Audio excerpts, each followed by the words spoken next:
নমস্কার বন্ধুরা, কেমন আছো তোমরা সবাই? আশা করি সবাই খুব ভালো আছো। তো দেখো চলে এলাম আরেকটি নতুন কুকিং ভিডিও নিয়ে। তো এটা হচ্ছে দেখো মাশরুম। তো আমিও জীবনে কোনো দিন খাইনি আর রান্নাও করিনি। তো প্রথম এক্সপিরিয়েন্স তোমাদের সঙ্গে আমি অবশ্যই শেয়ার করতে চাই। তো সোনার বাবা কিনে নিয়ে এসেছিলো 500-র মতো মাশরুম। তো কিভাবে রান্না করব মাথায় আসছিল না। তো অবশ্যই হাতের কাছে ছিল ইউটিউব, তা দেখে একটু হেল্প নিয়েছিলাম আর তারপরে নিজের মতো করে রান্না করেছি। তো চলো তাহলে কিভাবে রান্না করি। তো মাশরুমগুলোকে দেখো একটু একটু করে ছাড়িয়ে নেব, নিয়ে ছোট ছোট ছোট ছোট করে টুকরো টুকরো করে কেটে নেব। তো মা আর আমি দুজন মিলে বসে গেছি কাটতে। তো মাশরুমগুলো দেখতে পাচ্ছ কত সুন্দর। তো চলো তাহলে কেটে নিই মাশরুমগুলো। এইভাবে ঠিক এইভাবে করে মানে একটার থেকে এরকম ছাড়িয়ে ছাড়িয়ে ছাড়িয়ে ছাড়িয়ে কেটে নিচ্ছে। প্রথমবার তো বুঝতে পারছি না কেমন কি হবে। এবার মাশরুমগুলোকে সুন্দর করে ধুয়ে নেব আলতো করে করে, যেন ভেঙে না যায়। সবাই শাশুড়ির কাছ থেকে কাজ শেখে আর আমার হয়েছে উল্টো কপাল। আমাকেই শাশুড়িকে সব কিছু শেখাতে হয় আর হাত ধরে ধরে শেখাতে হয়। এতে অবশ্য ভালোও লাগে, কারণ একটা বয়স্ক মানুষকে শেখাতে পারছি। তো দেখো একটা শুকনো কাঁচা কাপড় নিয়ে নিয়েছি, সুতির কাপড়। এবার মাশরুমগুলোকে যে কেটেছি জল ঝরিয়ে এটাতে রেখে দেবো বেশ কিছুক্ষণ ধরে, প্রায় ঘন্টাখানেক ধরে। নিয়ে একটুখানি মুড়িয়ে রেখে দেবো, কারণ মাশরুমে যেন একটুও জল না থাকে। তো সুন্দর করে মাশরুমগুলো এইভাবে ঠিক ঢাকা দিয়ে রেখেছি, প্রায় ঘন্টাখানিকের মতো হবে। তো চলো মাশরুমগুলো তা থেকে জল সরতে লাগুক। আর এদিকে চলে এসেছি আমি আমার স্পেশাল মশলা বানাতে।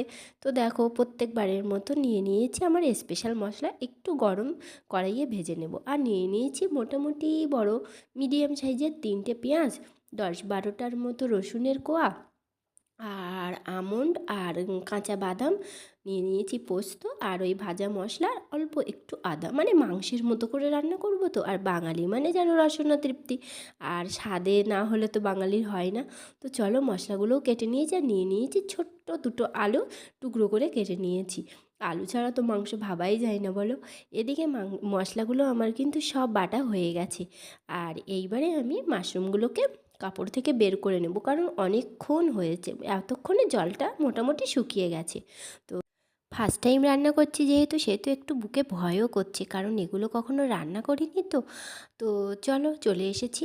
এবার দেখো মাংসের মতো করেই আমি সব কিছু মশলা বেটে নিয়েছিলাম। এবার মাশরুমগুলো একসঙ্গে দিয়ে ম্যারিনেট করে রেখে দেবো। এবার দিয়ে দিচ্ছি পরিমাণ মতো হলুদ, কারণ হলুদ তো কালার না হলে ভালো লাগবে না।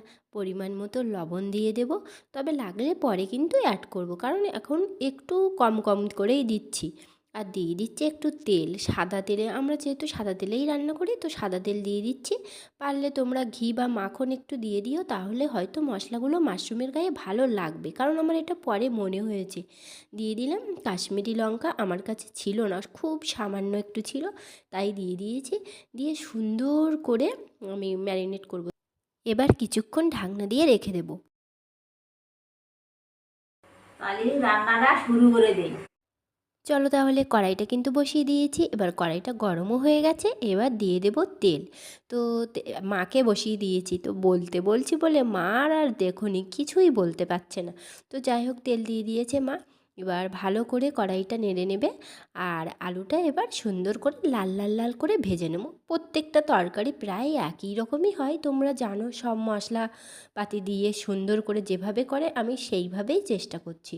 তো দিয়ে দিচ্ছি সামান্য লবণ আর হলুদ। তাতে কী হবে, আলুর কালারটাও একটু ভালো হবে। আর লবণ দিলে আলুটা তাড়াতাড়ি মানে তোমার ভাজা হয়ে যাবে। তো দেখো লাল লাল সুন্দর ভাজা হয়ে গেছে। এবার আলুগুলো তুলে নেব। দিয়ে দিচ্ছি কড়াইয়ে আর একটু তেল, যেহেতু মাংসের মতো করে রান্না হবে সেই জন্য একটু বেশি করেই তেল দিতে হবে। তো চলো তেলটা নাড়ো মা। দিয়ে দিলাম কুচনো পেঁয়াজ, কারণ পেঁয়াজটা একটু আগে দিতে হবে, পেঁয়াজটা যাতে লাল লাল করে ভাজা হয়ে যায়। দিচ্ছি সামান্য একটু হলুদ, সামান্য একটু লবণ, নাড়ো।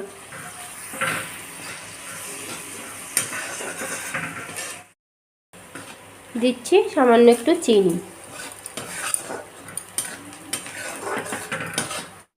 তো তো পেঁয়াজটা বেশি ভাজবো না, একটু কাঁচা কাঁচাই রাখবো। তো দিয়ে দিলাম ভেজে রাখা আলু। এবার ম্যারিনেট করা মাশরুমটা দিয়ে দেবো, দিয়ে ভালো করে কষাই করবো। আস্তে আস্তে নাড়ো, নাড়ো নাড়ো মাংসের মতো আস্তে আস্তে।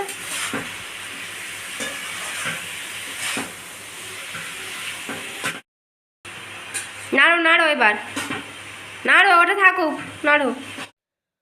তো মাশরুমগুলোকে ভালো করে নাড়তে হবে। তো দেখো, তোমরা ভাবছো শাশুড়ি মাকে দিয়ে কাজ করাচ্ছে আবার বকছে, তা কিন্তু না, উনি একজন অ্যালজাইমার পেশেন্ট।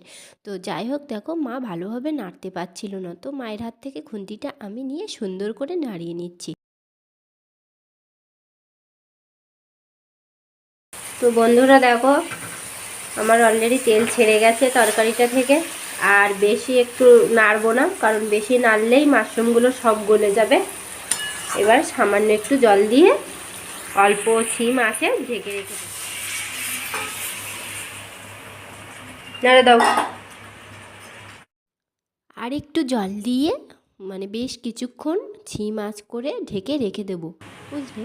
কারণ সেদ্ধ হবে কিনা বুঝতে পারছি না। তো তরকারিটা আমার হয়ে এসেছে, এবার একটু গরম মশলা দিয়ে নামিয়ে নেব। দেখে নাও, তরকারিটা আমার সম্পূর্ণ রেডি। আর এদিকে বানিয়ে ফেলেছি গরম গরম রুটি। তো রুটির সঙ্গে মাশরুম, ওহ জমে যাবে মনে হচ্ছে, কারণ তরকারিটা কিন্তু ভালোই হয়েছিল।